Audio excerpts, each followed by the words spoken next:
Superintendent at BMR, and thank you so much for joining us this evening. We thought we would try a virtual setup for tonight's conversation. As many of our family and friends know, at our last community meeting, we did both.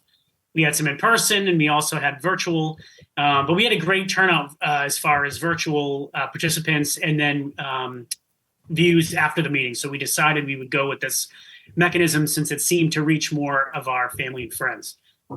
So we're very pleased to be here tonight to talk about a super important topic to not just our school community, but to our overall community, both the towns of Blackstone and Millville, and to get into the details, the specific details of our grade reconfiguration work. I am joined this evening by members of our leadership team, and I will have them introduce themselves to the group, and I'll start with Christina. So I'm Christina Schaefer, principal at Millville Elementary at the complex. Great. Jenny. Jenny Chenramga, principal at JFK and AFM at the complex. Jill F. Jill Vallis, I'm the principal at the high school. And last but not least, Jill PG. I am Jill. I'm the assistant superintendent, director of student services. Great. And thanks for being here tonight, everybody. To our family and friends tuning in, we set tonight's conversation up really in two different capacities. The first, we want to respond to your questions. And over 400 of you, which we are very grateful for, took time to give us feedback through our grade reconfiguration survey. And throughout the survey, there were many questions and there are many comments listed. And so it's really important to us that we have the opportunity to answer those. So we're going to spend a chunk of tonight answering the questions that you all put in your surveys that you submitted. And if you didn't fill out a survey and you're tuning in, perhaps you have some of these questions. So that will be great that you'll be able to get your questions answered either because it was already submitted through a survey, or if it's not addressed and you are curious about something that we don't discuss tonight, please email your question into Jesse Defoe. I had sent the email and a text message with Jesse's email listed there so that you're able to send him whatever questions you might have, and we'll be able to get to those questions this evening as well. We do have an hour allocated for our discussion this evening. So we're going to try to honor everybody's time and wrap up by 7:30. And if we need to do more of these, we certainly will. This does not need to be the last time that we get together and have some discussion and answer your questions and talk about next steps. My sense is we'll be doing a lot of that. And before we move forward, just a quick look back. We have had an opportunity, like I said, to survey our community. We had about 407 responses, I believe. We've had the opportunity to meet with our staff a couple of times. There will be many more staff meetings to come, of course. We've had a community forum already. Again, this is our second community forum.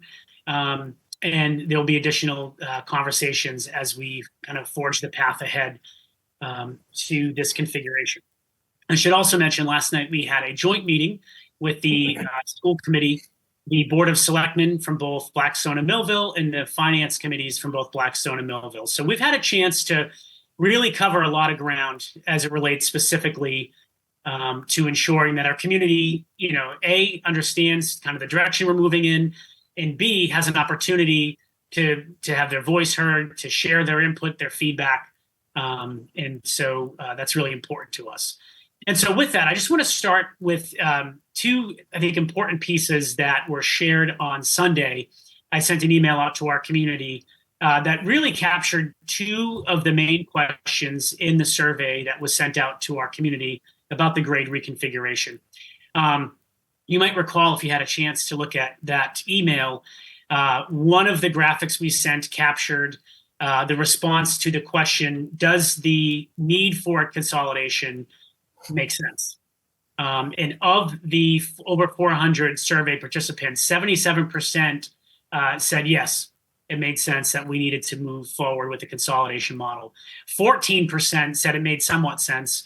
So that says to us there's more clarity that we need to provide, and 8% of our participants said no. So that's an overwhelming percent. At least 92 said, yes, it does, or somewhat, right? That 14%. And so hopefully we can clear up some of those issues this evening for you. The other big question we asked was around the proposed model.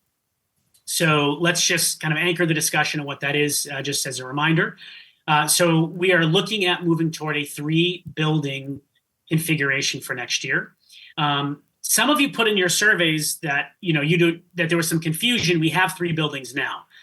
We are in 3 physical spaces right now, but we're actually running 4 separate schools with 4 separate teams of leaders and student support staff with that. So when we say 3 schools, we mean operating not just in 3 spaces, but with 3 actual administrators and with 3 support teams in place for students and staff.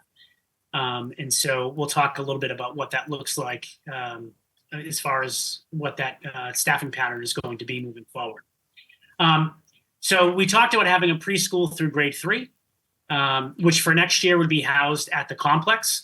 Our goal is to ensure that we can move the students back to Millville Elementary School for school year 25-26. So not next school year, but the school year after.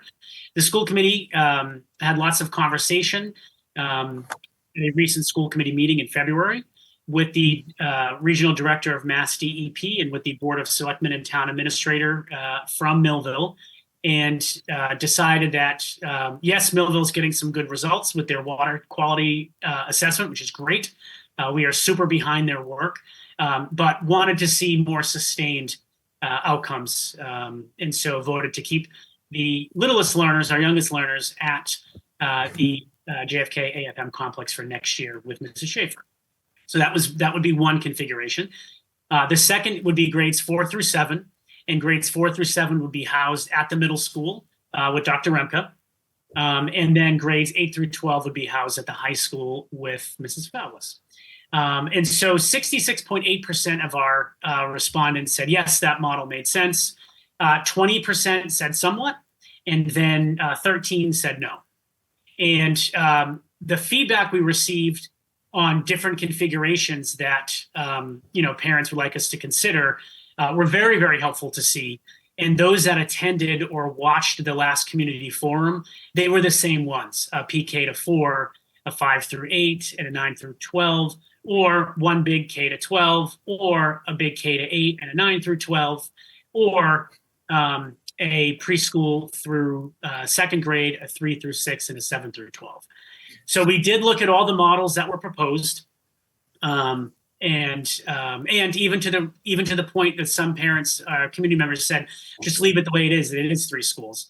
Again, it's not 3 schools. It's actually 4. We have 4 separate teams working within 3 spaces. So I hope that clears things there. So let me pause there. And Jill, I think you took some time to kind of code all the questions and group them into categories. And so let's see if we can jump into those, if that's okay.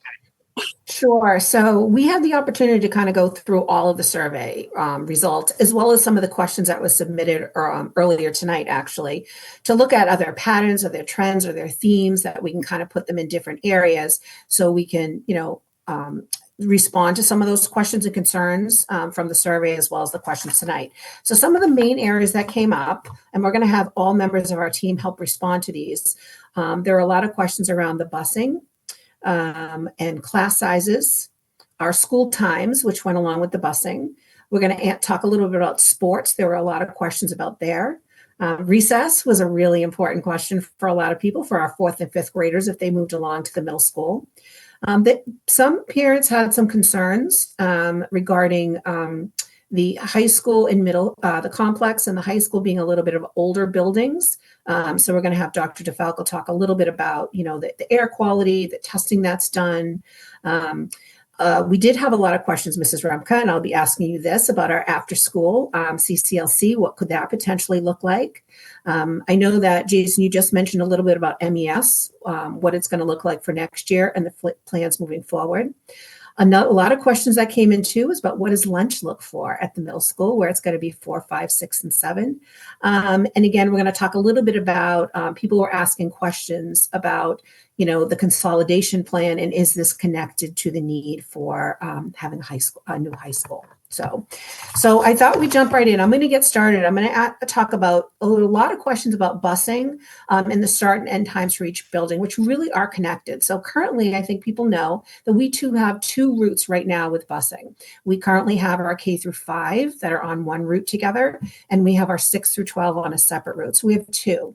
Next year, what we're looking at is proposing 3 routes. So we would have our K through 3 on one route, our 4 through 7 on the middle route, and our 8 through 12 on the second route. And what we're hoping to do is there's enough time. There is some time right now between the routes we currently have with our K through 5 and our 9 through 12 to be able to add a route in the middle with only having to adjust the first and second routes a little bit. So that means the buildings each of their buildings will have their own start and end time. So 4 through 7, they'll all start together and they'll end together. Same with all 3 buildings.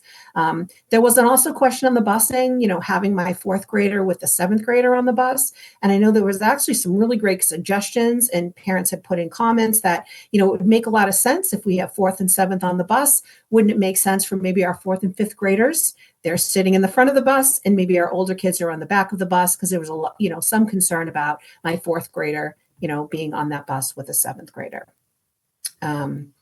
So I did want to go on to our next question. And Jenny, I'm going to ask this of you because there's a big change, for our potential middle school next year. A lot of parents had questions about the structure of the 4 through 7 model and what is it going to look like, our interactions with our youngest learners in that building and some of our older learners in that building.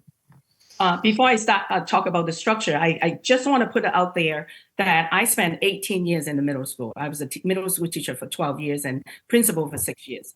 And now this is finishing my 5th year in elementary school. I think I have the best of both worlds. Somebody would say, you have a challenge coming up. I don't see that as a challenge. It's a great opportunity for me and for both schools. So my vision is looking at the school, not 2 schools, because we want to have that collaboration, but we want to preserve the elementary model, because recess is very important in elementary school. So we want to preserve that. We still maintain that elementary environment, and also allowing some collaboration with the older grade, could be mentoring.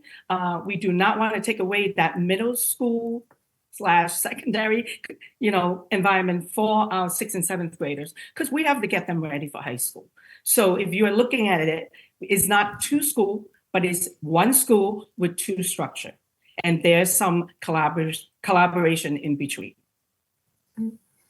Because that does answer, we had some different questions in there. And one of them was, well, if you have 4 through 7, is it all going to look the same? Are they all going to run on, a middle school structure and elementary structure? So it'll be a combination. Right. Well, currently we have 3, 4, and 5. They don't all look the same, because it really depends on the grade level. Yeah. So Jenny, grades 4 and 5 will have 1 teacher self-contained, right? The way that it is right now at the complex. And grades 6 and 7 will still be in a teaming structure moving forward. Okay. So just so parents and families tuning in at home understand, that's what I think, Dr. Remke, I think that's what you're talking about when you say you kind of have the best of both worlds. We're going to keep those self-contained classrooms for 4th and 5th grade, and we're going to look at that teaming model for 6th and 7th grade and move forward with that as well. Right. Okay. And Jenny, I had a question for you later, but you brought it up, so I'm going to throw it out there now because you did mention it about recess.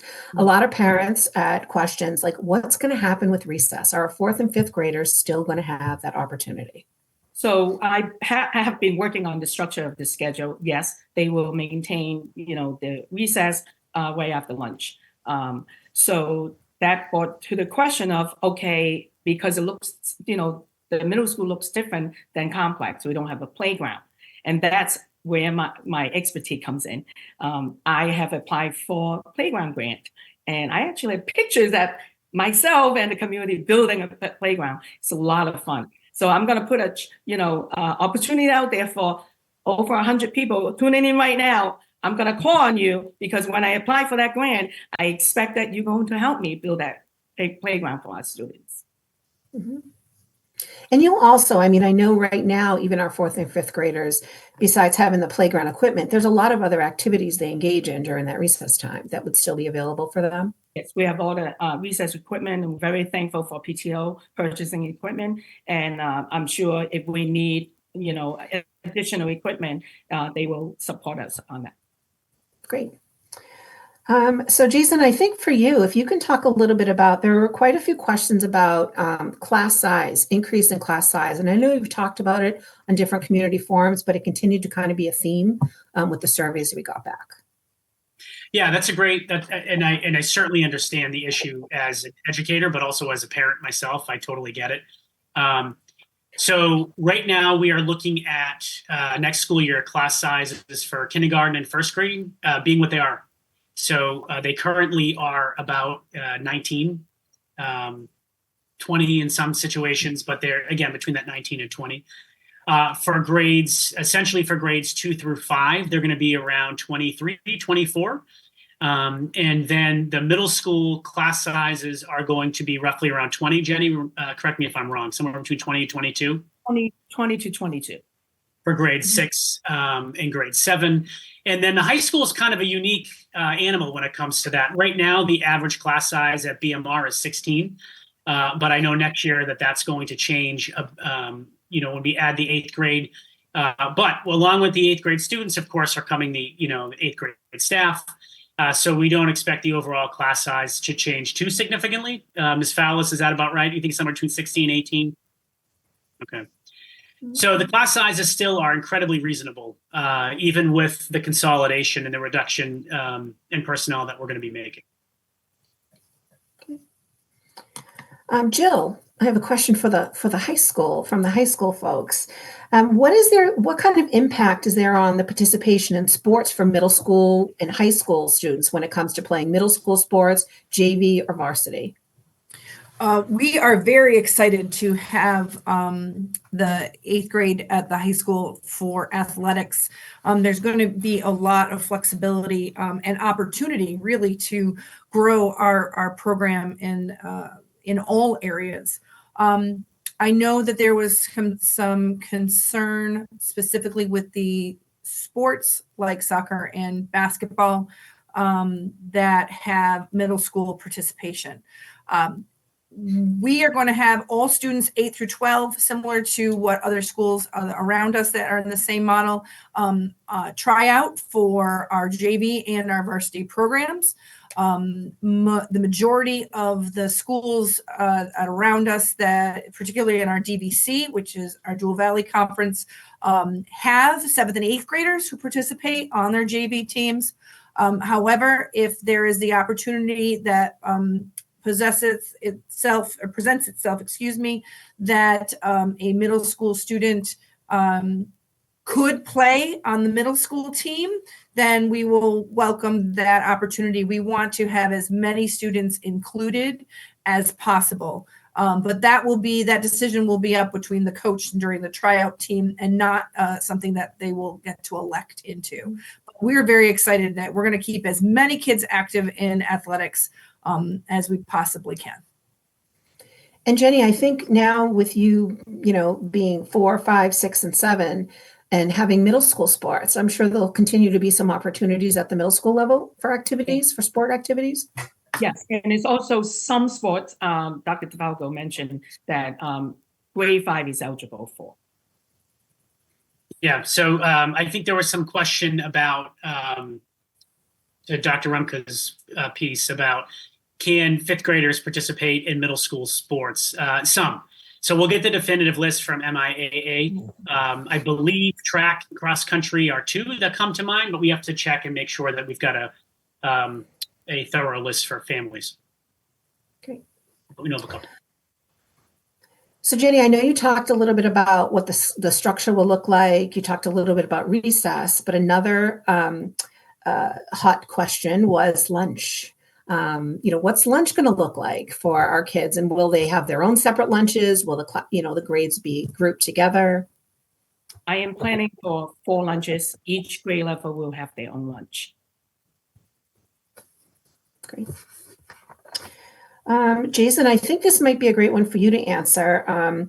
We had some families ask questions about the conditions of the complex, the high school, air quality, previous mold issues. So moving forward. Yeah, and I appreciate the question because I know it's a concern of the communities.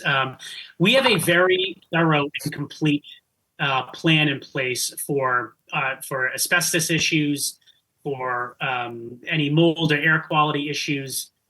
We are regularly checking the building air quality. We're doing spot checks for mold. We have an asbestos management plan that's all managed by the state. So we are in very good shape. We've had parents, ask us if we would mind checking, a certain space in the building. Their child's coming home with headaches. If we could check the air quality, we've honored those requests. We check it anyway, frankly. So safety is our top priority, and it will remain our top priority. I think anybody who has been with us through COVID, that was an incredibly difficult time. Saw that we responded quickly, we responded thoroughly. We also responded in a way that put our children at the forefront from an educational perspective and trying to get them in school as much as possible. But we've always been very cautious and careful.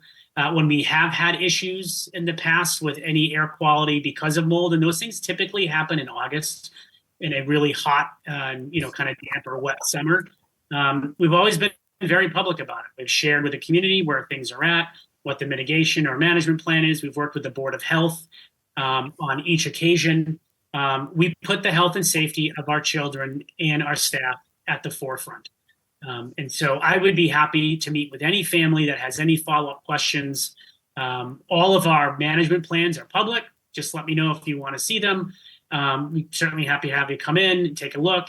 But I have no concerns from the management perspective in terms of how we're handling those and how we're monitoring all those situations. Okay. So Christina, I'm going to throw a question your way because you, as the principal of MES at the complex this year, have been our pre-K through 2, and next year taking on that grade 3. So in grade 3, as we know, is when our students start that MCAS. So some of the questions came in about MCAS now being kind of a new thing for MES at the complex. And then how will you continue to align, or how will you align 3rd grade with 4th grade now that they may be in another building? All right, so that's actually a great question because when prior to the reorganization, Millville Elementary did have pre-K through 5. And we have had MCAS in the building before, so it's not something that's new to our staff. Obviously, it's new to the students going into 3rd grade. But our staff and our curriculum, we do a curriculum review every few years, and our curriculum is aligned, pre-K through 8 sometimes, 3 through 12. It all depends on the program, but pre-K through 5 is aligned. We actually, even though we're not testing MCAS, we shared the data from Dr. Emka at the beginning of the year for grade 3. And we actually looked at how our pre-K through 2 classrooms could support the areas that were showed as the areas for opportunity in the MCAS data. And we identified ways to change some of the instruction we were doing to help build some of those foundations a little stronger so that by the time they do get to 3rd grade, they are ready to go with those questions. So that is not something that's uncommon for our teachers and or our students. And we're going to be at the complex this year while they're administering MCAS. So it will be nothing surprising to us. And alignment isn't new for our district. I know parents specifically asked about 3 to 4, but I'm sure, Christina, you can talk a little bit about your communication with Jenny on her grades, and then Jenny, her communication will be with Jill now for next year. So I didn't know if you wanted to talk a little bit about that as well. This isn't new as a district. This No, is something even within the building, the grade levels have time to communicate with each other. That's been a benefit of the reorganization. A huge benefit of the reorganization is our pre-K teachers can now talk to all of the kindergarten teachers. Our kindergarten teachers can now talk to all of grade 1 and all the way up. So actually last year, before we knew that we were going to be at the complex this year, our grade 2 and grade 3 teachers met together to get that transition going for our second grade students that were heading to the complex for third grade. So there's a ton of collaboration, regardless whether in the same building or not. It's important that we share any information we know. And as Jenny can speak to about the, grade 5 to the middle school. We actually just had, a couple months ago, grade 2 and grade 3 had a PLC. Yes. Mm-hmm. Yeah.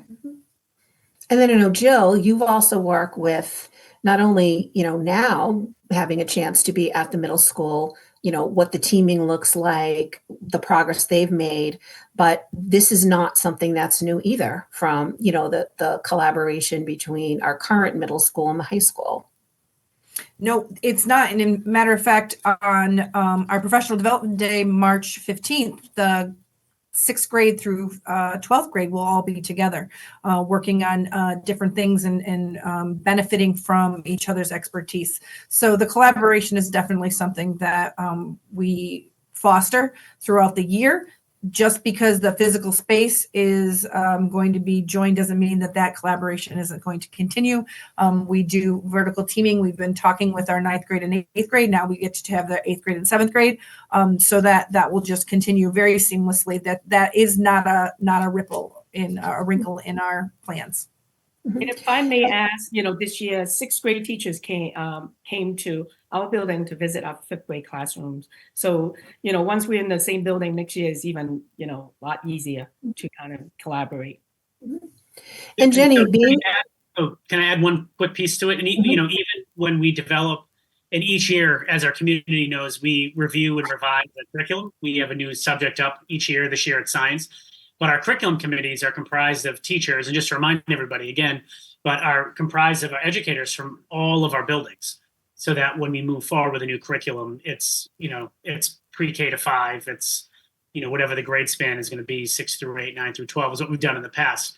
But it's actually worked out really well as far as the curriculum alignment piece. So just as a reminder to that. And Jenny, it's not even a new relationship you've established with the high school principal, because all of our principals work together all the time. So it's not new. It's just the continuation. Great. Jason, I wonder if you can talk a little bit about the school consolidation. There were a lot of questions about that, the kind of savings that would be involved in there, and about, what does it mean to really right size the district? Sure. So, and that's a huge question because it's multifaceted, but as a reminder, our district was built for over 3,000 students. And we have a stable enrollment, which is great. We've seen the uptick back up over 1,500. After COVID, we saw a dip. In the past couple of years, we've been slowly climbing, and we're stabilizing our enrollment now. I think today we're about 1,515. So we have a nice steady enrollment of about 1,500 students, but we've got twice as much space than we need. There's also been a lot of question around then, if we have twice as much room, why do we need a new high school? Well, let's pause that question, because we may not need a new high school. It might be an addition renovation, right? We're not saying that we need to rip the whole building down and start from scratch. We don't know, right? We're going to do a feasibility study and figure out all those details. But in the process of right sizing the district, meaning very specifically having a school system for about 1,500 to 2,000 kids instead of 3,200, 3,400 is what we have now, is really important as far as efficiencies in programming, activities, curriculum, just the overall educational opportunity for our students. So that's really, really important. And we'll know after our feasibility study whether or not a 3-building model makes sense or a 2-building model. In our statement of interest to the Mass School Building Authority, we had to propose a model. You don't have a choice. You have to pick a school and you have to pick a model. After our capital planning committee worked for about 18 months, we submitted a review of our high school, and MSBA accepted us in. In that model, we submitted a proposal that is a 2-school building district, converting the middle school into an elementary, and then doing some type of a build for grade 6 through 12, which could be an addition renovation or a new build. We don't know yet, depending on what the feasibility study shows and what the community decides to do. So when we're talking about right sizing, that's what we're talking about. We're talking about not running such a significant amount of square footage that we don't need, and it's a waste of resources, which is something that's really, really important to us at the district, and equally as important, I'm sure, to our communities. And so that's kind of the first piece. The other thing that has come up a lot is that this is a plan the school district is doing to try to show it needs a new school. I don't think anybody that has visited our building argues the fact that we need to do something different. Why are we going to add another 100 students into that building? That's another question that's come up. Because the space is there, and frankly, we need to consolidate. We're running too much space. It's costing a significant amount of money. This has nothing to do with the kind of the talking points that are out there about this being strategic and we're trying to leverage this for a new building. It couldn't be further from the truth. We started this process in 2019. This is not a new process as far as working with an application to submit to the Mass School Building Authority. But we've come into a situation where we need to consolidate. We are running twice the square footage that we need. And it's wasteful. It's wasteful of our taxpayer dollars. It's not good for kids. Anyone that has visited our buildings that has seen, particularly the middle and high school, that has seen how empty they are, it's not good for kids. It's not good for teachers. So in our right sizing of the district, we're looking at having 3 buildings operating with about 500 students in each, which is actually a really nice number. It doesn't mean we'll be there forever. In terms of that structure, we don't know what the feasibility study is going to show. That study should start in the fall and will take about a year. But for now, this is what we're proposing because it makes the most sense for where we are, for the facilities that we have, and the work that we know we're going to need to do moving forward. Thank you. I don't know if I answered all those questions, Joe, but I know that was a big one. Yeah, those were some big questions.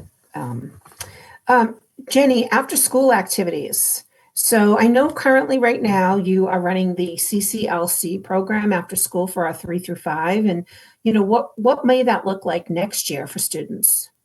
So we have already contacted the department to find out what we need to do, because since next year will be grade 4 to 7. So what we need to do is submit an amendment to include 6th and 7th. So our plan is work on that amendment and making sure that next year we have, the opportunity will, offer to all grade 4 to 7. And Jenny, if you can just explain, I know you talked a little bit about the structure of the middle school, but I just want to make sure people understood, because parents had some concerns about, I understand that you mentioned that in 4th and 5th grade, it will still run like an elementary model. 6 and 7 would still be kind of that middle school model. They have the recess time for our 4th and 5th graders, and lunch would be separate. But what about the interactions in the hall? Have you thought about, maybe share with families what is the building configuration? As our 4th graders going to be next door to our 7th graders, or on the same, wing or level, or what have you thought about that? So grade 4 and 5 will be together. Many of you been to the middle school. There's 2 hallways in each floor. So our younger students will be on the main floor. They call the second floor. I don't know why they call second floor. I always call the first floor. So the main floor will be for grade 4 and 5. My plan is to have grade 6 and 7 to the third floor upstairs. There's a lot of rooms at the middle school to provide that space for our younger students and also older students. So I know I mentioned about some maybe mentoring, but only if the opportunity presents itself. We still want to preserve that elementary environment for grade 4 and 5. Great. So Jill, now I'm going to come to you, because I know you have been so excited, not just this year, but previous years, about getting your hands on those 8th graders. I know the academy is something that you were very excited to have the 8th graders there. I know you wanted to have more and have them longer. So, but some families do want to know, what is the high school going to look like? How will the 8th graders, be integrated? Sure. The eighth grade is part of the family from day one. So they will have the opportunity to participate in our band and chorus, which they are used to as well. The interesting thing that I think that one of the things that I am looking forward to is that in eighth grade, you'll actually have some opportunity and some choice. So you have your 4 core electives, which that doesn't change, and that won't change all the way up through your junior and senior year. But you'll also have selections and opportunities to look at what does the other periods of my day look like, and they're going to have some input in that. So to be clear, the eighth grade coming in will be participating in the same schedule that the high school run. There's not going to be a separate bell or anything.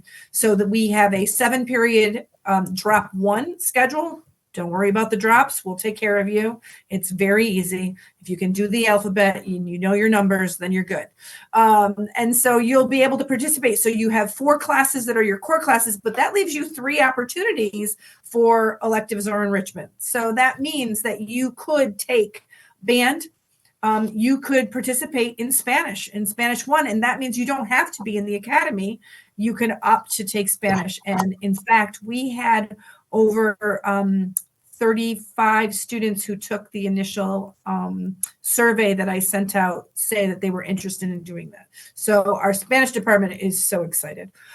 We're going to have other opportunities for you to choose whether you would like to be interested in taking a semester of art, whether you would like to take some graphic design, some computer science. You're going to actually be able to start with those choices and thinking about what are your interests and where they lie. So that's going to start day 1. Once everything gets voted and everything gets settled and we get our current 8th graders registered, which will happen next week, we'll have an information session for any of our current 7th graders to come in. We're going to share all of this information. We'll tour the building. You'll have the opportunity to meet with some teachers and hear about all those offerings. So I'm very excited. Great. Jill, can I jump in on something? Just so our viewers are aware, I received an email from Jennifer Gill asking me to clarify something. So I would like to do that to make sure that I'm on record, because I don't want to talk about this issue anymore. And this seems to be a sticking point for some folks. So I want to be very clear. The Mass DEP never weighed in. They never told us to move the children out of Millville. They never did. We talked about that in July. I said it publicly at our July meeting. I'm saying it tonight again for the umpteenth time. The Mass DEP did not tell us to move the children out of Millville. The school committee made that decision and stands by that decision. So I just want to make sure that we're on record, and I don't want there to be any confusion, and I don't want there to be anything left unsaid when we, wrap our meeting up tonight. While the Mass DEP director was at the February 8th meeting, she did not weigh in on keeping the kids, moving the kids, or any of the things. She just talked about the quality of the water, period, the end. So I want to make sure I'm abundantly clear about that, that she did not tell us to move the children, and she did not weigh in on the grade reconfiguration. I never said that. So just so we're clear and we're all straight on this issue. So I'll let you move on to other questions, Jill, but just want to make sure that gets addressed, because I really don't want to talk about that issue anymore. It's kind of a done issue for now. Thank you. I'm going to go back to Jill then for the high school, because I know she loves to talk about it. Jill, someone had asked about the crowding at the high school. They brought up, they were a former student at the high school when it used to be a 7 through 12 building. It was a very busy place. So, with each building, I think with this reconfiguration, we'd have approximately 500 students per building. So can you talk a little bit about that? Do you anticipate any crowding, any issues with, students in the hallway, teachers in spaces? Sure. No, the building is built for 900 and we're talking about 500. So that's lots of elbow room in the halls. That now no one should be concerned about that. We have 30-ish, 8th graders who are already here. So, when you add another several dozen, it'll be fine. It's going to take some getting used to have maybe some smaller friends in the building, but I know that all of our students are very excited that there is not a question about overcrowding. We have plenty of classrooms, that everyone will have their classroom. We're not going to have teachers floating. That won't be a concern as well. And in my opinion, and you're right, I do like to talk about this, the more the merrier. So we're looking forward to having our 8 through 12. Mm-hmm. And Jill, just on the same kind of note about the staffing at the high school, that you mentioned that the 8th graders will be kind of absorbed in, but that doesn't mean that the 8th graders are just coming to the high school with the current staff that's there. There will be additional folks that may be working with the students now at the middle school who will be coming along to the high school to help support the academic classes for our 8th graders. Yes, that's true. There, for the most part, the 8th grade will be their own cluster. PE will be with 8th grade in the electives. You'll have some opportunities. I will say our Spanish program, there is that integration with 9th grade in the Spanish one. But like I said, the Spanish department is very excited to have as many students who are interested in learning the Spanish language. So that was really the only area right now that I could, that I am anticipating seeing some overlap. If that changes, we will know that by the time we have our meeting, our information session in mid to late March. So all of that will be crystal clear. Mm-hmm. And I did forget to ask a question early to Jill. I did ask Jenny about lunches, but I'm wondering what do the lunches look like, at the high school for our 8th graders? And, I know you talk a little bit about there is staff in the cafeteria, Mm-hmm. What's that going to look like? We have a lot of staff in the cafeteria. It's one of the times where our staff gets to really interact in a more of a casual way with our students. That is something that we're working on. I'm working with our assistant principal, Mr. Ducharme, about that. We do have 2 options that we're looking at. We're going to look at our numbers to make sure that it's going to be the best fit. We're leaning towards having just our 3 lunches, and we'll have them all together because they will be together. They're together in the band. They're together in the sports field. They're together on the bus. Like this is it to segregate would not make much sense. And the students will be getting together. We'll be doing some team building as a 8 through 12 Charger Nation. So the lunches won't be an issue. Lunches are not crowded either. If you come into any of our lunches, they're very well balanced. And I promise, even with the rotation, you'll have a friend in every lunch. Perfect. Jill Fowles, you're in your prior position as assistant principal. You were in a middle high school model. I was.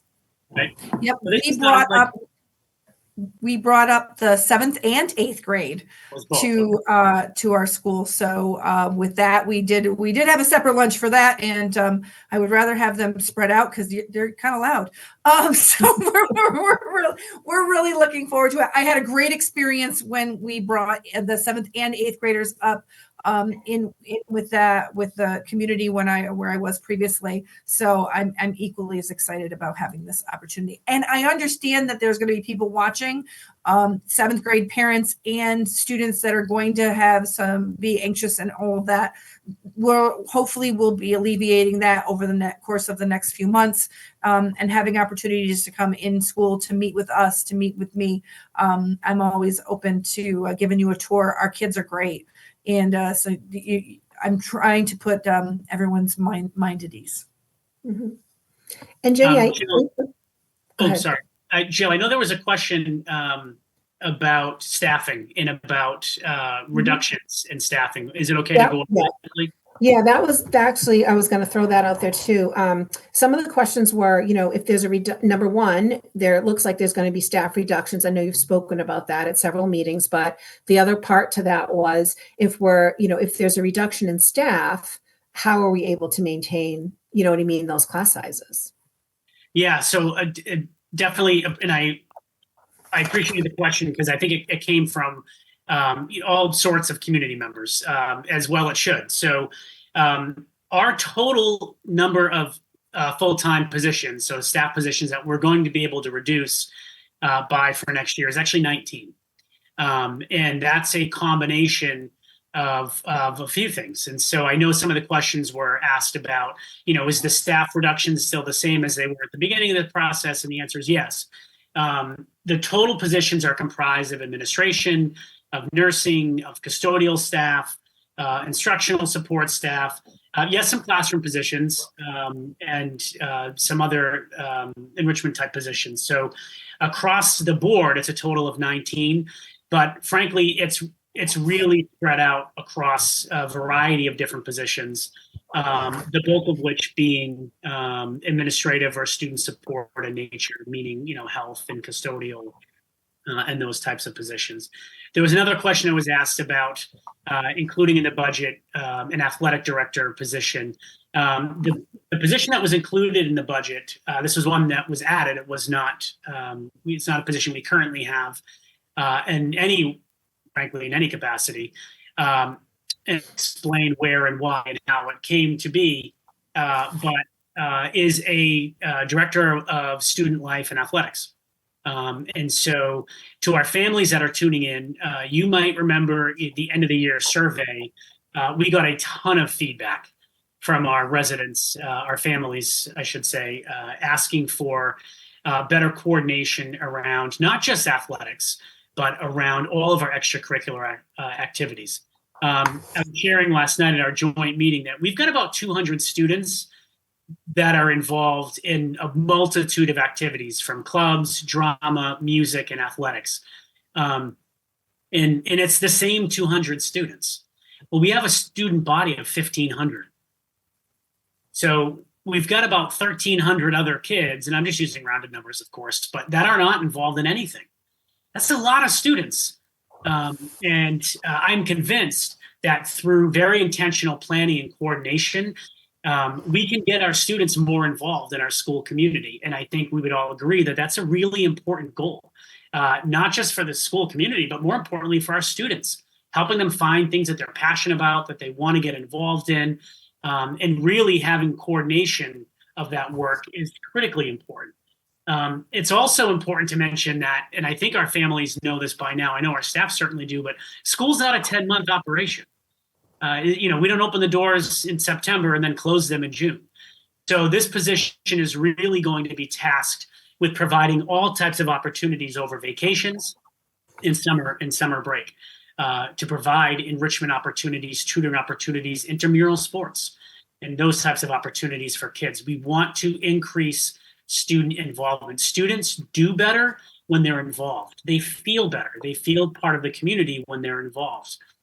So while we're incredibly proud of the couple of hundred students who are currently involved, and the process of right-sizing our district doesn't mean we decimate the system. We're trying to right-size the district, and we're trying to upgrade the facilities in the manner that our feasibility study shows, and we're trying to increase student engagement and student growth through the opportunities through our enrichments. And so we're really excited about the prospect of that. But I wanted to make sure to underscore where that came from. And frankly, that was not new feedback from our community in our surveys from last spring. We've heard it for the past couple of years, and we just have not been able to prioritize it. But it is something that is really important. And this position is going to be a 12-month position that has a very tight focus on grades 6 through 12, because we know, and having 2 high school kids myself right now, that middle school, high school is where students make a lot of decisions in terms of the direction they're going to go, the path they want to be on, and we value very much the idea of being able to plug students in to all types of activities and enhance, frankly, their learning experience, but enhance who they are as individuals. Because let's face it, a lot of kids come to school for their athletic opportunities, right? Their music or their drama, the things that they love to do. So we want to be able to enhance and expand that. So that's where that comes from. It's something that's going to be really good for kids. If I could just add one more thing, that any of those eighth graders who are going to be at the high school, what that incorporation means is they get the opportunity to participate in all of our after school clubs as well. So if you've got some gamers out there, we've got our esports team that competes statewide. We've got, student council, some of the things that they have that they think they might be missing out at the middle school, you'll be able to participate and then make an impact in their school and their community. Mm-hmm.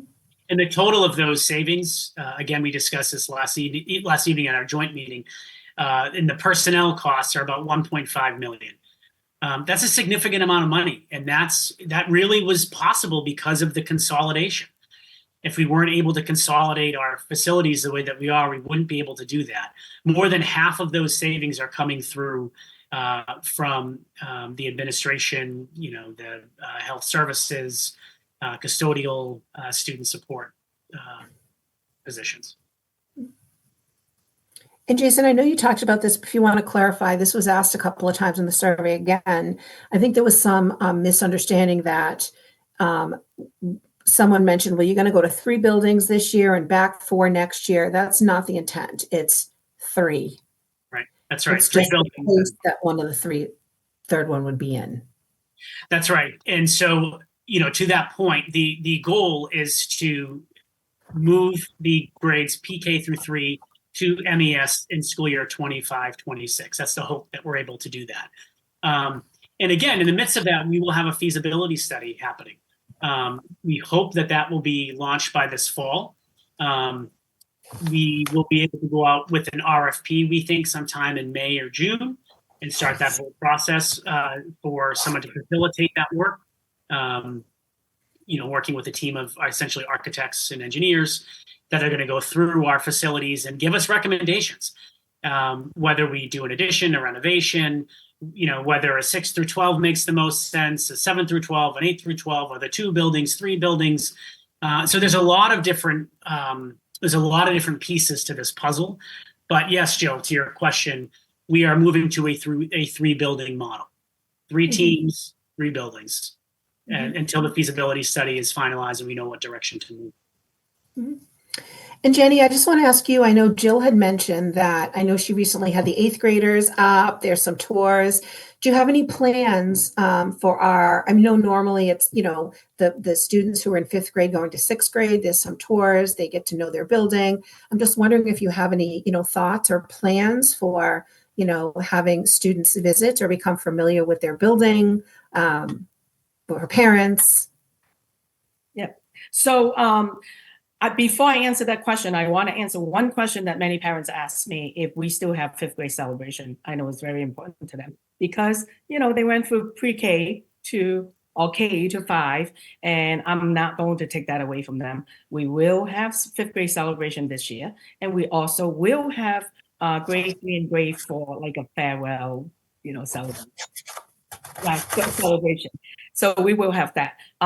In terms of, visiting the middle school, I am planning on bringing grade to visit the middle school, see the building and do some type of orientation to each grade. You can't bring all of them together. It's 500 kids. So we want to do it small. So those are all the actual questions that we pulled from the surveys. I didn't know if there's anyone else wanted to add anything that they thought maybe missed. I think we have about 5 minutes left before we, finish up. And Jesse, while you're scanning your emails one last time, I just want to remind folks of our next steps. So we're going to continue having conversations with our staff and, further conversations with the community. We do have a public hearing on March 7th. At the middle school at 6 p.m. For the grade reconfiguration plan, also for our budget. So if you're interested in, tuning in or participating in that, it will be live streamed as well. So you can watch it from home if you'd like, or you certainly can join us in person at the middle school in the media center, 6 p.m. Thursday, March 7th, which is a week from tomorrow, I believe. I think today's, yes, a week from tomorrow. So by all means, please join us for that. We understand this is change. Change is hard. I want to acknowledge the fact that, whenever you change something, there's a sense of loss. And that loss can manifest itself in a lot of different ways: frustration, sadness, anger. I certainly understand that. What I can tell you is our team is 100% committed to making BMR the best school system that it can be, that it is. We are incredibly proud of our families, of our students, of our staff, but we also acknowledge the fact that the next few months are going to be a transition period, and can be hard for people. So I would ask you, and I would go as far to say, as almost beg you, to reach out to us with questions. Please don't make assumptions. Don't go on talking points and things that people are posting and all of that. Please come to us and ask. If you have questions, we want to be able to answer them. We can't fix or address stuff that we don't know about. And that was tonight's purpose, was to take all of your feedback and answer all of those questions. And so, with that, Jesse, is there anything else that's coming through on your end? I think the only other question that came through was kind of a quick one. Jill, you had talked a little bit about the 8th graders, being integrated, but I think you also clarified that for core academic classes, the students would be with their grades, but they may be, if they took, could they be a potential that they'd be in a class with some older students? If they're right now, the foreseeable, what we see happening is that would be with Spanish, and that would be predominantly our freshman students. There was a question about how many staff are being cut. The total number, again, is 19. And that is a combination, like you said, of administrative staff, support, like all staff. Not. I think that's all the questions that had come in, and that was the bulk of the questions from our survey. And like you said, Jason, if anyone does have a question that wasn't answered tonight or any questions moving forward, to definitely reach out. Okay, with that, we'll conclude. Thank you, everybody. And reach out anytime. And we're here to help support everybody through this transition. Thanks so much.